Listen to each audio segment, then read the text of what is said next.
میری شادی ہوئی، ٹھیک ہے، تو اب گھر میں جرگا بیٹھا ہوا، میری ماں وہ صرف کچن کنٹرول کرتی تھیں بھی کیا پک رہا ہے، کیا ہو رہا ہے، بس یہ نہیں کہ وہ اٹھ کے ہانڈی بنا رہی ہے اور روٹیاں پکا رہی ہے۔ کبھی شوقیہ اپنا شوق آ جائے تو ٹھیک ہے، ورنہ کچن میں نوکر ہیں، نوکرانیاں ہیں جو کام کرتے ہیں۔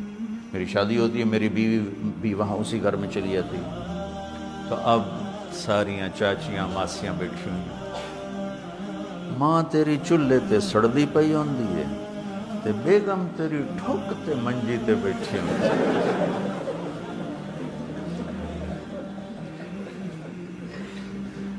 مجھے غصہ بھی آیا اور ہنسی بھی۔ میں کہ میری ماں کدا سڑی ہے چولہے تے، مینوں سے جمے ہے، میں دی گود چ پلیا، کدا سڑی ہے چولہے تے میری ماں؟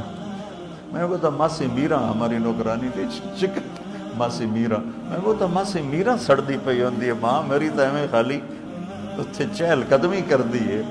یہ معاشرت کہ سب کچھ ہوتے ہوئے، نوکر نوکرانیوں کے ہوتے ہوئے نہیں برداشت ہو رہا کہ یہ طارق جمیل کی بیوی کمرے میں بیٹھی کیوں ہے۔ میں بھی اسی معاشرت میں قربان جاؤں۔ اچھا آپ سنو، اللہ کہہ رہا ہے تمہارا لباس ہے تیری بیوی۔ یہ بتاؤ میرے اور میرے لباس کے درمیان کوئی حائل ہے؟ میرے اور میرے لباس کے درمیان کوئی دوسری چیز ہے؟ تو اس لباس کے لفظ میں اللہ کہہ رہا ہے کہ تیرے اور تیری بیوی کے درمیان کوئی دوسرا داخل نہیں ہونا چاہیے، وہ چاہے ماں ہو، چاہے باپ ہو، چاہے وہ بھائی ہو، وہ خالہ ہو، وہ ماسی ہو، جو بھی ہو، وہ نہیں داخل ہو سکتی۔ لباس کیوں کہہ رہا ہے اللہ تعالیٰ؟ تو میری ماں دے اگوں نہیں بولنا، تو میری ماں نے روٹی نہیں پوچھی، وہ پٹائیاں ہو رہی ہیں، مار رہے ہیں۔